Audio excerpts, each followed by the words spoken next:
Silver the Hedgehog. You know him. White fur, psychic powers, dramatic poses. Comes from the future to save the timeline. Basically Sonic's version of Trunks from Dragon Ball. Sick character. And yet, Sega has no idea what to do with him. Introduced with a bang in '06, Silver had everything going for him. Cool powers, a high stakes backstory, and a unique gameplay style unlike anyone else. Like seriously, no one else has powers even remotely similar to him. So why did he fade into the background while characters like Shadow and Knuckles stayed relevant?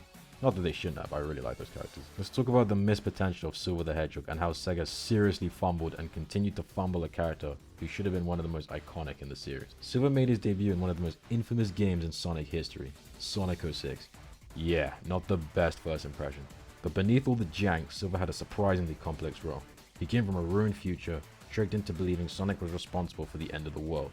He was manipulated, emotionally driven, and willing to do whatever it took to save his timeline, even if it meant murdering Sonic. Say what you want about the game, but that's a heavy plot for a Sonic character. And Silver handled it with legitimate character development. He wasn't overly edgy like Shadow, and he had a more important story than even Sonic. He was kind, thoughtful, and really believed in doing the right thing.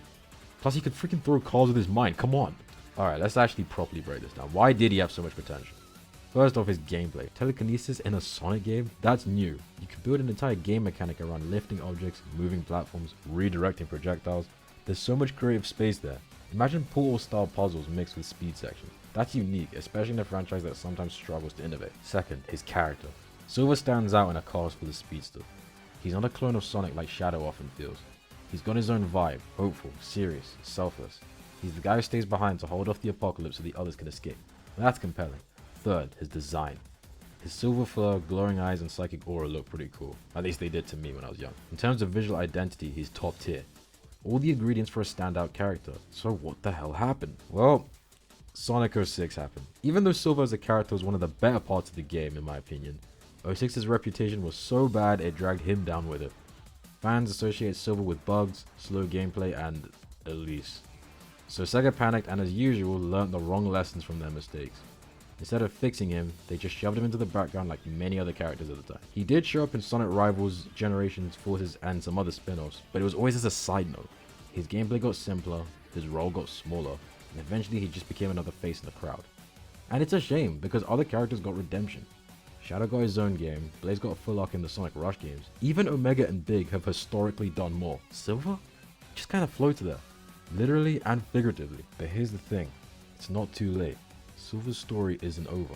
He's still in the canon and there's so much potential if Sega actually used him. Here's what I would do if I was in charge. Give him a spin-off game. Make it a time travel story where Silver has to halt through alternate timelines, fix corrupted events, and maybe even face off against an alternate version of himself. Yeah, I know it's a bit fanficky, but you know what, I don't care. Use his telekinesis to build puzzles, manipulate the environments, and control enemies. It would be a whole different vibe from traditional Sonic games, and that's a good thing. Or integrate him into a future mainline story arc. Imagine Silver showing up to warn Sonic of an oncoming catastrophe and only he remembers. Something with stakes. Give him growth, struggles, choices. Let him be a hero. Even just updating his moveset and giving him a focused boss battle in a new game would go a long way. Silver should be showing up in the movies at some point, and if Sega actually want the same hype for him that Shadow had, they need to show him some love. Silver wasn't the problem. Sega just never gave him the second chance he deserved, and in a series that's always pushing forward, maybe it's time to go back and save the future. Yeah. But hey, that's just my take. What do you think? Do you think Silver deserves another chance, or are you fine with him just staying a side character? Drop your thoughts in the comments and let me know which other Sonic characters you think got the short end of the stick. Anyway, until next time.